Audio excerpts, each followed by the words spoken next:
I swear I am a virgin. Bobo sat on the living room couch, trembling. Her hands clutched the edges of her dress as tears streamed down her face. She could barely breathe as the words echoed in her mind. Pregnant. How is this possible? Her mother stood before her, glaring with a mixture of anger and disbelief. Bobo, what nonsense is this? Pregnant. At 14. How dare you bring shame to this family? Her mother screamed, her voice cracking. Mom, I swear I don't know how it happened. Bobo cried, shaking her head desperately. I've never been with anyone. Please believe me. Her mother's hand struck her cheek so hard it left a stinging red mark. Liar! How stupid do you think I am? You've been sneaking around, haven't you? Acting innocent all this time while disgracing us behind our backs. Bobo gasped, holding her cheek, her eyes wide with shock. She turned to her father, her last hope. Dad, please. You believe me, don't you? You've always trusted me. I'm not lying, I promise. Her father's face was like stone, cold and unreadable. Then he sighed deeply, shaking his head. I am so disappointed in you, Bobo. I thought you were better than this. I can't even look at you right now. His words hit harder than her mother's slap. Bobo's sobs grew louder. She turned to her older sister, Edinam, who had been standing in the corner, silent and watching. Eddie, please, she pleaded, her voice breaking. You know me better than anyone. Tell them I'd never do something like this. Please, Eddie. But Edinam crossed her arms and stepped back, her face twisted with disgust. Don't drag me into your mess, Bobo. You're nothing but a liar. I don't even know who you are anymore. Bobo felt her heart shatter into a million pieces. Her knees gave way, and she collapsed to the floor, wailing uncontrollably. She hugged herself tightly, rocking back and forth as the room seemed to close in on her. God, please, why is this happening to me? She cried, her voice hoarse. Why won't anyone believe me? The room was silent except for her broken sobs, the echoes of rejection crushing her from every side. Bobo lay curled up on the cold, tiled floor, her tears pooling beneath her face.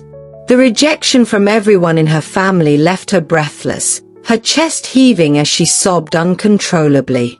Her mother's sharp voice cut through her cries like a knife. Enough of this nonsense, her stepmother, Agatha, spat, her eyes blazing with fury. You think your fake tears will change the fact that you're pregnant?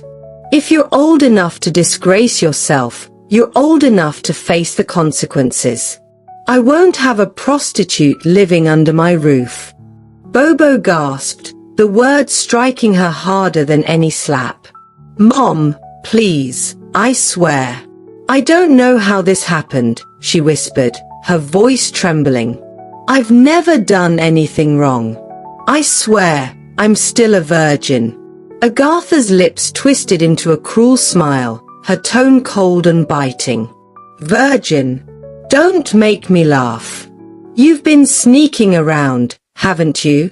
Just like your useless mother. She leaned closer, her voice dropping to a venomous whisper. Oh, yes. Don't forget you're not my child. Your real mother was weak, and now you're just like her. A disappointment. Bobo froze, the weight of Agatha's words crushing her. She turned to her father, queasy, her eyes pleading. Daddy, please. You know me. Don't let her do this to me. I'm telling the truth. Queasy hesitated, his face conflicted, but Agatha stepped forward, placing a firm hand on his shoulder. Queasy, you need to be a man. If she's bold enough to get herself into this mess, she can go and find the father of this child to take care of her. We will not ruin our family's name because of her. Queasy looked at Bobo, his eyes filled with shame. She's right, Bobo. You've left us no choice. You can't stay here like this. The room spun as Bobo's heart shattered again. Daddy, please. I'm your daughter. Don't throw me out. Please, she begged, falling to her knees. But Queasy stood firm, his face cold. You have two choices, Bobo. Leave this house and come back only when you're no longer pregnant, or don't come back at all. The rain outside began to pour, heavy and relentless, as though the heavens wept for her. Bobo clung to his leg, begging and pleading, but he pulled away, refusing to look at her. Edinam, who had been watching quietly, smirked faintly. Her eyes glinted with something unreadable, almost suspicious, as she crossed her arms and leaned against the wall. Her silence was louder than any words, and her gaze felt like a betrayal. Bobo was dragged to the door by Agatha, who tossed a small bag of her belongings onto the wet porch. You don't belong here anymore, Agatha hissed. You're nothing but a burden.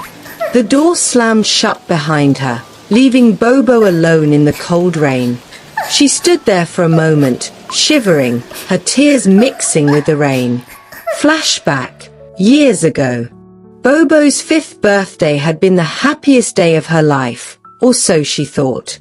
Her real mother, Awo, had baked her a cake, and the house was filled with laughter. But the celebration took a dark turn when Awo found a crumpled note in Queasy's pocket while clearing the dining table. The house was bustling with excitement as Awo arranged the final touches for Bobo's 5th birthday party. The pink princess dress, which Bobo had picked out weeks ago, shimmered under the sunlight. Awo smiled warmly as she placed a tiara on her daughter's head. You look just like a real princess, Awo said, brushing her hand gently over Bobo's cheek. Now go show Daddy while I finish setting the table. Bobo giggled and twirled, running off to find Queasy.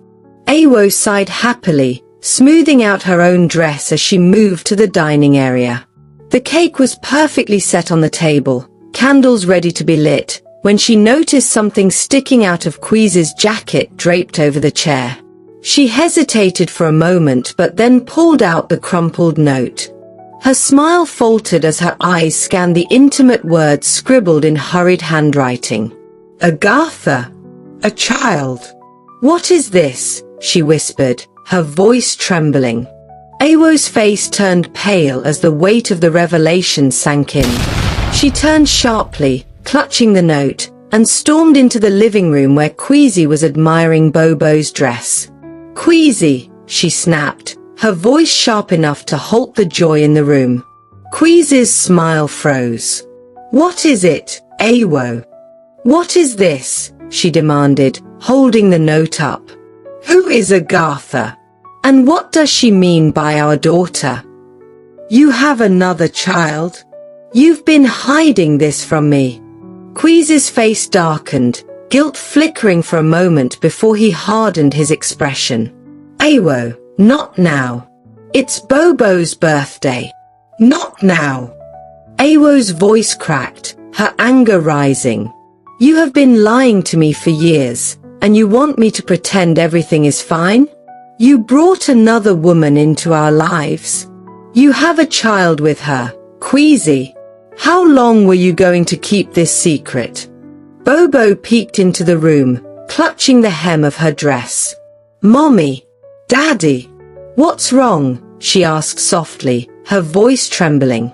Go back to the dining room, Bobo, Queasy said quickly, his voice stern but not unkind. But Awo wasn't done. No, let her stay. Let her see what kind of father you are. A liar. A cheat. A man who destroys his own family for a selfish affair. She stepped closer to him, the note crumpling in her hand as her body shook with rage. Awo, calm down, Queasy said firmly. You're making a scene, and I will not stand for this today. Calm down. Calm down. Awo's chest heaved, her breathing quickening as her hand moved to clutch her chest. You destroyed everything. Her voice broke as she stumbled, her knees buckling beneath her. Awo! Queasy shouted, rushing to catch her as she collapsed to the floor. Mommy! Bobo screamed, running into the room. Mommy, get up! Neighbors and family rushed in, the joyful buzz of the birthday party turning into chaos. Awo lay motionless as Queasy cradled her, shouting for someone to call for help. Bobo knelt beside her, tugging on her mother's arm. Mommy, wake up! Please wake up! You said we'd sing the birthday song together. You said you'd help me cut my cake, she cried, her voice trembling. Mommy, please. Please don't be mad at me. The paramedics arrived, carefully lifting Awo onto a stretcher. Bobo stood frozen, watching as her mother was carried out the door. Daddy, she whispered, tears streaming down her face. Why is Mommy leaving? Where is she going? Did I do something wrong? Queasy's heart shattered, but he couldn't bring himself to answer. Instead, he knelt down, pulling her into his arms. You didn't do anything wrong, baby. Mommy she needs to rest. She loves you very much. Bobo sniffled, clutching her tiara. But she'll come back, right? She promised. We haven't sung the happy birthday song yet. Queasy hugged her tightly, unable to say the words that would break her heart forever. Outside, the skies darkened as rain began to fall, the pink princess dress now damp with tears. Within months, the house changed entirely. After Awo's funeral, Queasy married Agatha, the woman from the note.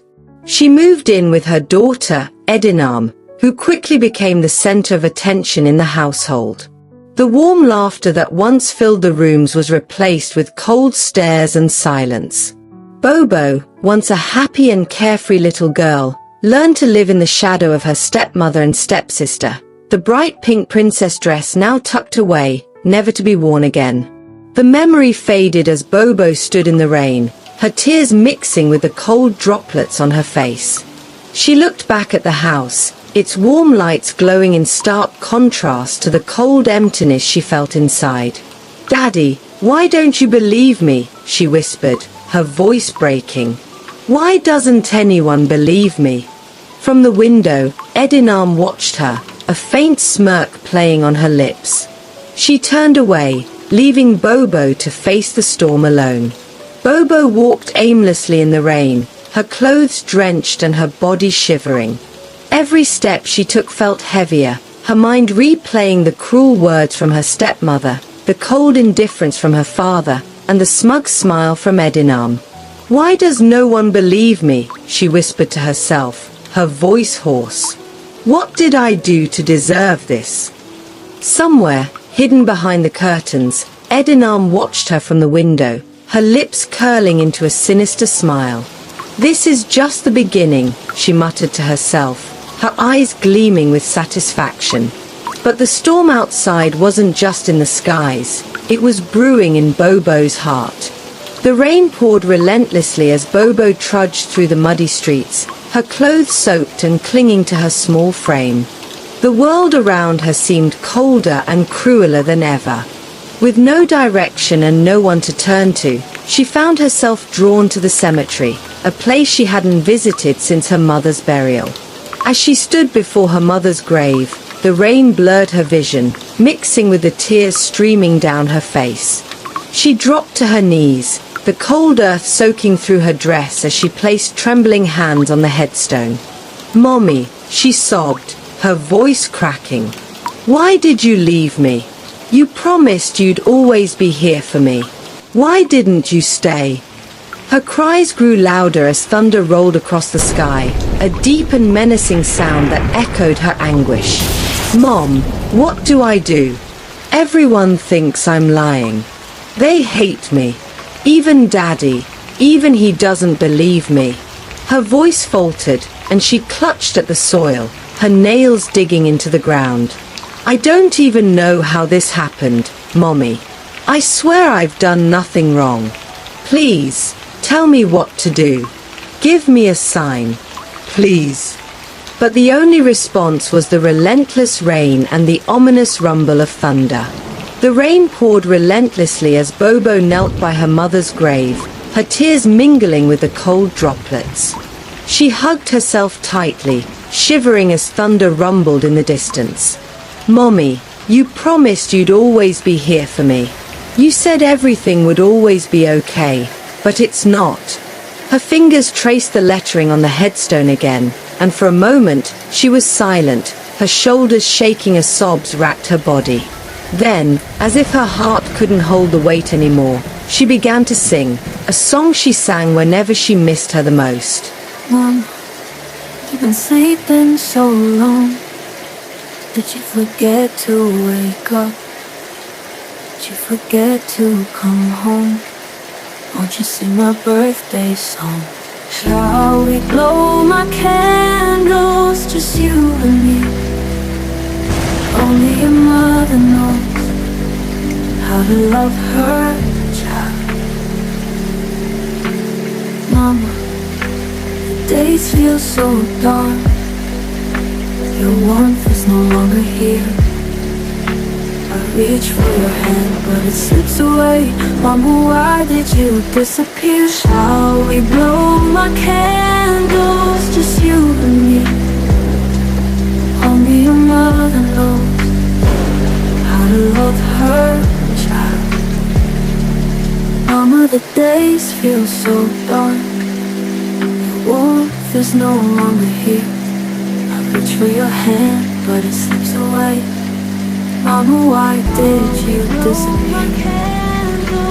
Shall we blow my candles, just you and me? Only your mother knows how to love her child. The stars don't shine the same. The moon feels cold tonight. Keep calling your name, Mama, but no one answers my cries. Shall we blow my candles, just you and me? Only your mother knows how to love her child. Mom, you've been sleeping so long. Don't you miss your little girl? Won't you come and take me home? Mama, you were my whole world.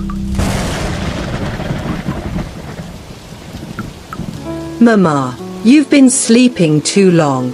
Mama, you've been sleeping so long. Did you forget to wake up? Did you forget to come home? Won't you sing my birthday song? Shall we blow my candles, just you and me? Only a mother knows how to love her child. Mama, why is it so cold? Why does the night feel so wide? I waited for you, but you never came. Mama, won't you hold me one last time? Her voice cracked on the last line, and she buried her face in her hands, her body trembling with sobs. The melody lingered in the air, carried by the wind, as if the storm itself was mourning with her.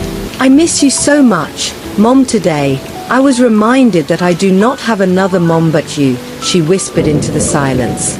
I don't know what to do without you. The thunder cracked again, louder this time, and Bobo flinched. The world felt deafeningly silent, and the emptiness of her mother's grave made her pain unbearable. She hugged herself tightly, shivering as the storm worsened. Lightning flashed across the sky, illuminating the cemetery in a ghostly white light. Fear gripped her, and she stumbled to her feet. I have to go, she whispered to herself, backing away from the grave. I can't stay here. Back at home, Queasy sat in the dimly lit living room, the sound of rain pounding against the windows. He glanced at Agatha, who sat across from him, her arms crossed and her face set in a stubborn scowl. Maybe we were too harsh, Queasy said hesitantly, his voice low. She's just a child, Agatha. We should bring her back. We can figure something out. Too harsh. Agatha's voice was sharp. Queasy, the girl is pregnant. Do you want everyone in this town to laugh at us? To ruin your name? Bringing her back will only add fuel to the fire. We could take care of it, Queasy said cautiously, avoiding her gaze. Take her to a doctor. Handle it quietly. She doesn't have to ruin her life. Agatha scoffed, leaning forward. And what happens when she does it again? What happens when she brings more shame to this family? No, Queasy. She's better off out there. Let her deal with the mess she's created. Queasy fell silent, guilt weighing heavily on him. The rain outside grew louder, the storm intensifying, but he didn't move. In the back of his mind, he pictured Bobo alone in the rain, scared and cold. He shook his head, pushing the thought away. Bobo's small feet splashed through puddles as she made her way to a nearby Shell filling station near the bustling market. It was the only shelter she could find. She ducked under the awning, shivering violently as the wind whipped around her. A few other people had gathered there to escape the storm, vendors, taxi drivers, and market women clutching their goods. Her tears hadn't stopped, and she buried her face in her hands, crying quietly. "Mommy, please help me," she whispered. The rain drummed against the metal roof, and the sharp crack of thunder made her jump. A man standing nearby glanced at her. "Ei, this storm is not normal," he muttered. "Look at the way the thunder is striking. Something bad might happen." Bobo shrank further into the corner, the man's words sending a chill down her spine. She hugged her knees tightly, praying for the storm to end. But then, a sudden, sharp smell filled the air. Gasoline. Someone shouted, "Hey! There's a leak! Turn off the pumps!" Panic spread as the attendants scrambled to find the source of the problem. The smell grew stronger, mixing with the tension in the air. Bobo's heart raced as she watched the chaos unfold. The storm raged on, the lightning growing brighter and more frequent. She clutched her knees tighter, her body trembling. Then it happened. A blinding flash of lightning struck the ground nearby, followed by an earth-shattering explosion. The entire station erupted into flames, the force of the blast sending Bobo flying backward. She hit the ground hard, her ears ringing as screams filled the air. Flames consumed the station, the fire spreading rapidly as people scrambled to escape. Smoke filled her lungs, and she coughed violently, struggling to get to her feet. Her vision blurred, and the world seemed to spin around her. "Mommy," she whispered weakly, tears streaming down her face. "Help me!" Her voice was lost in the chaos as the fire roared, swallowing everything in its path. The rain poured on, but it couldn't quench the flames. Bobo's small figure disappeared into the smoke and debris as the scene dissolved into darkness. Back at home, the rain had eased, but the tension in the house remained thick. Queasy sat in the living room, his head in his hands. Agatha was in the kitchen, wiping down the counter angrily, muttering under her breath. Edinam lounged on the couch, scrolling through her phone with a smug smile. The quiet was broken by the faint sound of the TV, which Queasy had left on in the background. A breaking news alert flashed across the screen, and the anchor's voice filled the room. "We interrupt this program to bring you tragic news. An explosion has occurred at the Shell filling station near the Central Market. Early reports indicate that a lightning strike may have caused the incident, leading to a massive fire. Emergency responders are currently on the scene. It is unclear how many people have been affected, but witnesses report seeing several individuals trapped in the flames." Queasy's head shot up, his heart pounding. "What did they say?" he muttered, reaching for the remote to turn up the volume. Agatha walked into the room, frowning. "What's going on?" Queasy pointed to the screen, his face pale. There was an explosion. Near the market.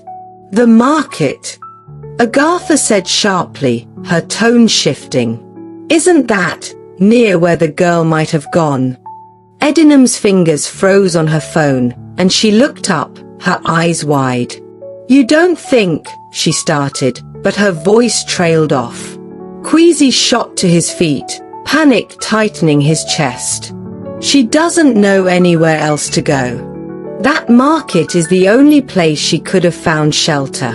Agatha frowned, crossing her arms. "Stop jumping to conclusions. That girl is trouble, but she's not stupid enough to stay at a filling station during a storm." Queasy ignored her, his hands trembling as he stared at the screen. The footage showed firefighters battling the blaze, their silhouettes barely visible through the thick smoke. He could hear the wails of survivors in the background, the chaos palpable even through the screen. "What if she's there?" he whispered to himself, his voice shaking. "What if she—" "Queasy, stop this," Agatha snapped. "Even if she was there, there's nothing we can do now. We warned her. We told her not to come back until she fixed her mess."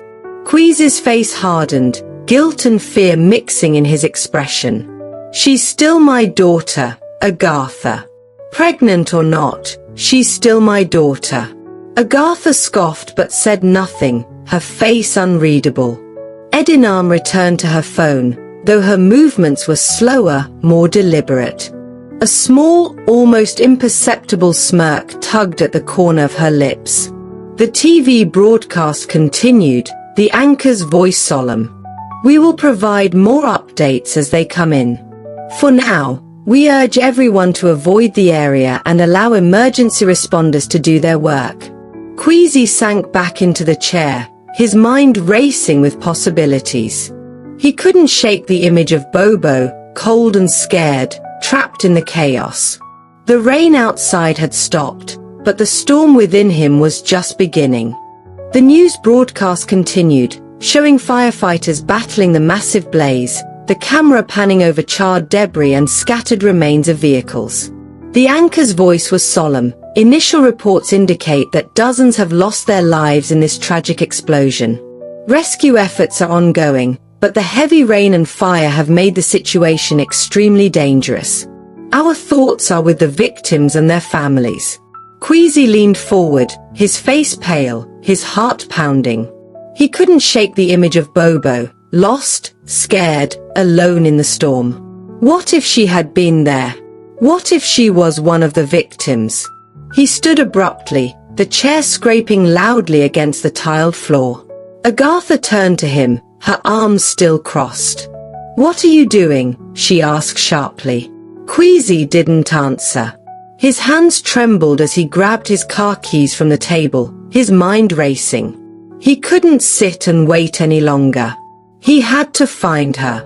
"Queasy, where do you think you're going?" Agatha's voice sliced through the tension, sharp and demanding. She stepped forward, her eyes narrowing. "Hey, stop right there." Queasy froze, his keys dangling from his hand. The room was silent except for the faint sound of the TV and the rain still pounding outside. His jaw tightened, his heart caught between guilt, fear, and the cold command in Agatha's voice. Will Queasy defy Agatha and go out to search for Bobo? Is it already too late to save her? And how many secrets are still buried in this family? The story is far from over. Don't miss the next part as the twists and suspense unfold. Make sure to like this video, subscribe.